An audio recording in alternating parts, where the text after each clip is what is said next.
मैं बद्रीनाथ झा एडवोकेट आज यह चर्चा करने जा रहा हूँ कि हमारे कानून में, हिंदू कानून में, पुत्री या बेटी को पिता या पैतृक संपत्ति में क्या अधिकार है।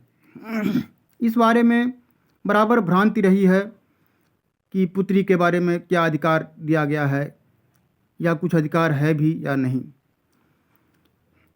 इसके लिए हमारे हिंदू संवर्ग के लिए हिंदू उत्तराधिकार अधिनियम 1956 का प्रावधान किया गया है। इसमें पुत्री को कम राइट दिया गया। पिता की संपत्ति, जो पिता की अर्जित संपत्ति होती है, उसमें तो उसको राइट दिया गया बराबर का, पुत्र के बराबर का, जो उत्तराधिकार के रूप में उसको मिलता है। अर्थात पिता के मरने के बाद ही उसमें उसको राइट मिलता है पुत्र के बराबर। लेकिन पैतृक संपत्ति में क्या अधिकार है, इस पर बहुत भ्रांतियां हैं। और जो 1956 में हिंदू सक्सेशन एक्ट 1956 बना, उसमें भी लड़कियों के लिए पूरा अधिकार नहीं दिया गया, पुत्र के बराबर अधिकार नहीं दिया गया। उसके बाद 2005 में इसमें संशोधन किया गया और जो हिंदू उत्तराधिकार अधिनियम की धारा 6 है, वह सादाइकी संपत्ति, को पार्सनली प्रॉपर्टी या कहे तो पैतृक संपत्ति के बारे में प्रावधान करती है, जिसमें ये कहा गया कि उसमें सिर्फ पुत्र हकदार है, पैतृक संपत्ति में पुत्री हकदार नहीं है। फिर भी उसको पुत्र के बराबर राइट नहीं दिया गया, बल्कि बहुत थोड़ा उसमें राइट दिया गया। इसी के बारे में मैं चर्चा करने वाला हूँ, जो पुत्री के लिए क्या स्थिति है प्रॉपर्टी में, पैतृक संपत्ति में राइट का। 2005 के संशोधन के बाद भी सुप्रीम कोर्ट का भी कुछ निर्णय आया, जिसमें ये कहा गया कि 2005 के बाद जिस पुत्री का जन्म हुआ है उसको सिर्फ इसमें राइट मिलेगा। जो 2005 के पहले का जन्म जिसका है, उस पुत्री को उसमें राइट नहीं मिलेगा। लेकिन फिर बाद में सुप्रीम कोर्ट के दूसरे बेंच ने इसको खारिज किया और ये माना कि नहीं, 2005 का जो संशोधन एक्ट 1956 में किया गया है हिंदू सक्सेशन अधिनियम में, उसमें अब पुत्री को पुत्र के बराबर हिस्सा दिया गया है। इसी संबंध में मैं चर्चा कर रहा हूँ। सबसे पहले ये समझना जरूरी है कि हमारा कानून किस तरह से बना हुआ है। तो हिंदू का जो कानून है, उसमें संपत्ति के बंटवारे के लिए दो तरह का सिद्धांत है। एक है मिताक्षरा विधि तथा दूसरा है दायभागा विधि। इसमें दायभाग विधि सिर्फ बंगाल तथा असम के कुछ भागों में हिंदुओं पर लागू होता है, जबकि मिताक्षरा विधि जो है वह लगभग पूरे भारत में हिंदुओं के संपत्ति के बंटवारे के लिए लागू होता है। आज मैं मिताक्षरा विधि के अनुसार हिंदुओं के पैतृक सादाइक कोपार्सनिक संपत्ति जो होता है, उसमें पुत्र या पुत्री, बेटा या बेटी का क्या अधिकार है, इसी बारे में बताने वाला हूँ। यदि मेरे चैनल को लाइक या सब्सक्राइब नहीं किए हैं तो कृपया लाइक या सब्सक्राइब कर दें, जिससे दूसरा नया वीडियो बनाने के लिए प्रेरणा मिलती है।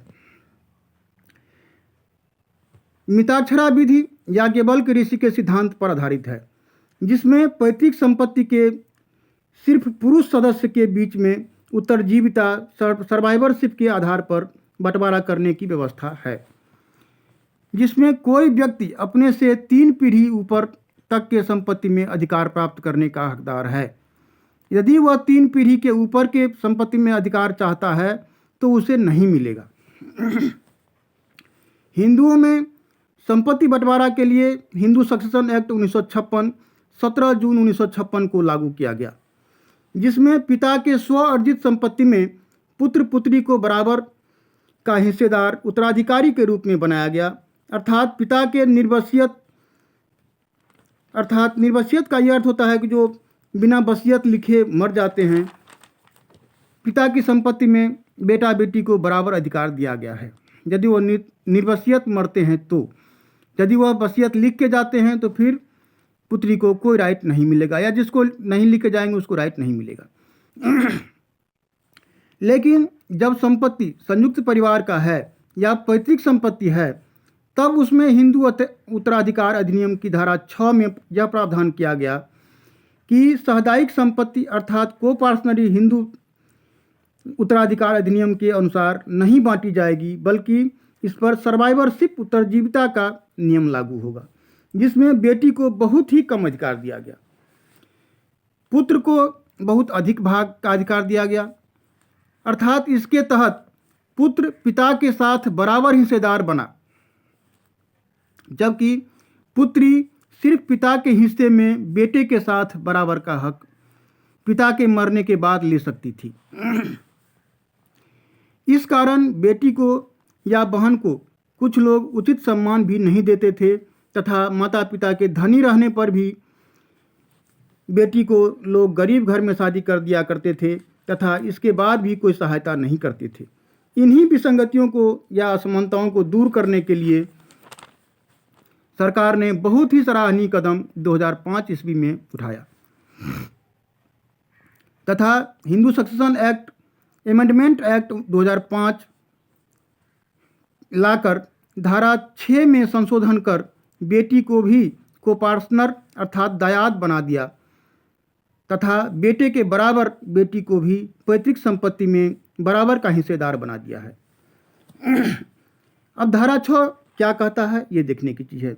हिंदू सक्सेशन एमेंडमेंट एक्ट 2005 के धारा 6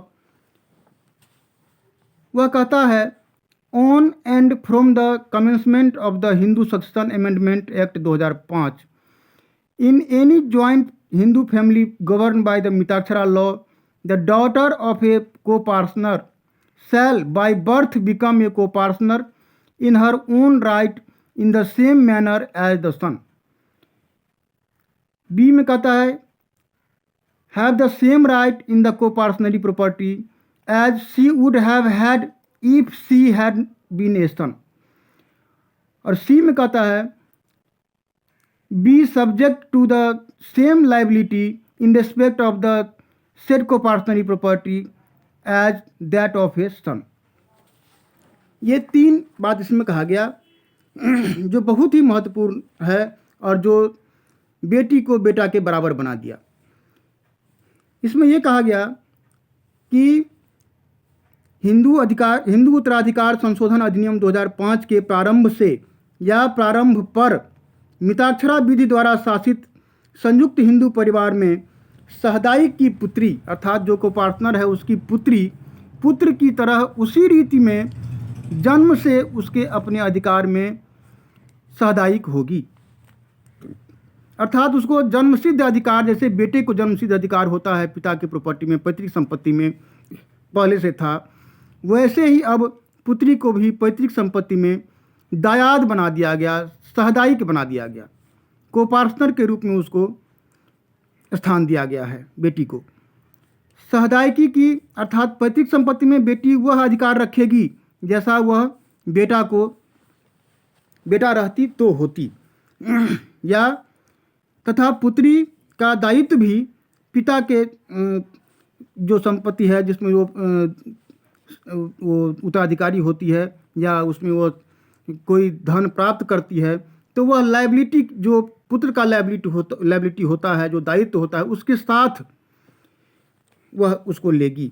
अर्थात जो पुत्र में पहले लायबिलिटी था कि माता पिता का सेवा करना है, उसका देखभाल करना है, उसके खर्चे देने हैं, वह दायित्व भी पुत्री के साथ होगी कि पुत्री भी माता पिता का जो उचित सेवा है करेगा, जो उसका संपत्ति लेगा। अर्थात पैतृक संपत्ति में भी बेटा तथा बेटी को अधिकार बराबर तथा जन्मसिद्ध हो गया। अब कभी भी कोई बेटी या बहन अपने पिता या भाई से भी पैतृक संपत्ति में बराबर का हिस्सा न्यायालय द्वारा भी ले सकती है, जैसे कि एक पुत्र अपने पिता तथा भाई के खिलाफ न्यायालय द्वारा अपना हिस्सा पैतृक संपत्ति अर्थात ज्वाइंट फैमिली प्रॉपर्टी में ले सकता है। अब बेटी भी पिता के जीवित रहते भी पैतृक संपत्ति में बेटा के तरह हिस्सा ले सकती है, कभी भी बंटवारा केस भी दायर कर सकती है अपना हिस्सा प्राप्त करने के लिए। ये स्पष्ट कर दिया गया। इस धारा के अनुसार। अब इस मामले में एक प्रश्न और आता है कि यह Hindu succession act amendment act 2005 जो है, जब से आया है उसके बाद जन्म लेने वाले जो लड़की हैं उसमें हिस्सा ले सकती है, या 2005 से पहले जिस लड़की का जन्म हुआ है वह भी पैतृक संपत्ति में हिस्सा ले सकती है या नहीं। इस प्रश्न को सुलझाने के लिए कहीं बाहर जाने की जरूरत नहीं है। इसका समाधान धारा 6 के उपधारा 1 के परंतुक में ही स्पष्ट कर दिया गया है कि यदि कोई पैतृक संपत्ति ऐसा है जो 20/12/2004 से पहले कोई व्यक्ति बंटवारा द्वारा या वसीयत द्वारा या विक्रय द्वारा प्राप्त कर लिया है, तो उस ट्रांजैक्शन को यह एक्ट अवैध नहीं करता है। अर्थात ये कहता है ये सेक्शन कि यदि 20/12/2004 से पहले उस पैतृक संपत्ति का बंटवारा कर लिया गया है या बेच दिया गया है, तो उस पर कोई लड़की जो उससे पहले का हो या बाद का हो वो भी दावा नहीं कर सकती उसको तुड़वाने, उस बंटवारा को तुड़वाने के लिए या वह जो विक्रय किया गया है उसको तुड़वाने के लिए। उसमें ये एक्ट लागू नहीं होता है। इसका साफ मतलब है कि यदि बंटवारा नहीं हुआ है, 20/12/2004 से पहले यदि बंटवारा या विक्रय नहीं हुआ है, तो उस पर सारे लड़कियों का बराबर हक होगा, चाहे वह 2005 से पहले जन्म लिया हो या बाद में जन्म लिया हो। अर्थात यदि कोई संपत्ति 20/12/2004 से पहले ही बंटवारा हो गया है तो उसमें कोई हिस्सा उसको किसी को नहीं मिलेगा, चाहे वो लड़का हो चाहे लड़की हो, कोई भी उसमें हिस्सा नहीं ले सकता है। तो इसमें भी एक शर्त है कि ऐसे ही बंटवारा कह देने से कोई कह देगा कि हाँ जी बंटवारा हो गया तो बेटी को हिस्सा नहीं मिलेगा, तो ये भी बात नहीं है। उसमें ये कहा गया है जो उपधारा धारा 6 की उपधारा 5 में यह दिया गया है कि बंटवारा या तो न्यायालय द्वारा हुआ हो या रजिस्ट्रेशन एक्ट के तहत जो व्यवस्था की गई है उसके तहत रजिस्टर्ड बंटवारा विलेख बना हुआ हो जिसमें उचित स्टाम्प लगा हो। उस तरह से यदि बंटवारा हुआ है उस संपत्ति का 20/12/2004 से पहले हो गया है तो उसमें कोई बेटी संपत्ति में हिस्सा नहीं ले सकती है। इसका मतलब साफ होता है कि यदि वो बंटवारा नहीं हुआ है तो वह कभी भी हिस्सा ले सकती है। इस परंतु अर्थात अपवाद से यह स्पष्ट हो जाता है कि कोई भी पुत्री, चाहे वह 2005 ईस्वी से पहले जन्म लिया हो या बाद में जन्म लिया हो, वह पुत्र के बराबर हिस्सेदार बन गई है। यही बात सुप्रीम कोर्ट ने अपने निर्णय में भी कहा है कि 2005 के पहले जन्म लेने वाली पुत्री इस अधिनियम के तहत पूर्ण हक रखती है जैसा कि एक बेटा रखता है। इसका एक लैंडमार्क जजमेंट अभी आया है, विनीता शर्मा वर्सेज राकेश शर्मा। यह 11 अगस्त 2020 को आया है, जिसमें यह कहा गया है कि 2005 से पहले मृत पुत्री भी पिता की संपत्ति में हिस्सा रखती है तथा मृत पुत्री का बच्चा भी अपने नाना के संपत्ति में हिस्सा ले सकता है। अब धारा 6 के उपधारा 2 में कहा गया है कि कोई महिला जो उपधारा 1 के तहत पैतृक संपत्ति में हिस्सा है, जिसका हिस्सा है, वह उस संपत्ति का सक्षम स्वामी होगी तथा उस संपत्ति का वसीयत भी वह कर सकती है। उपधारा 3 में कहा गया है, धारा 6 के उपधारा 3 में ये कहा गया है कि यदि किसी हिंदू अर्थात लड़का या लड़की की हिंदू सक्सेशन अमेंडमेंट एक्ट 2005 के प्रारंभ के पश्चात मृत्यु हो जाती है, वहाँ पैतृक संपत्ति में उसका हित इस अधिनियम के अंतर्गत वसीयत या निर्वसीयती जैसा भी उत्तराधिकार द्वारा मिलेगा, न कि उत्तरजीविता द्वारा, और यह समझा जाएगा कि विभाजन हो चुका है तथा पुत्री को वैसा ही भाग आवंटित किया जाएगा जैसा कि पुत्र को आवंटित किया जाता है।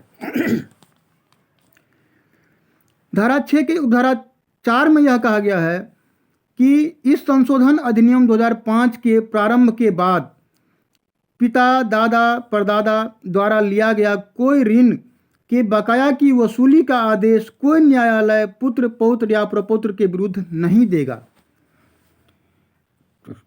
इस बात का अपवाद भी है कि किसी ऋण का अनुबंध या करार 2005 के अधिनियम के प्रारंभ से पहले किया गया है तो उस स्थिति में पुत्र, पौत्र या प्रपौत्र के विरुद्ध साहूकार का जो अधिकार है उस पर यह नियम लागू नहीं होगा तथा ऐसे ऋण के संबंध में किया गया कोई अन्य संक्रामण, विक्रय या और ऐसा कोई अधिकार धार्मिक नियम के बाध्यता के अंतर्गत उसी रीति में और उसी सीमा तक प्रवर्तनीय होगा जैसा कि संशोधन अधिनियम 2005 लागू नहीं है।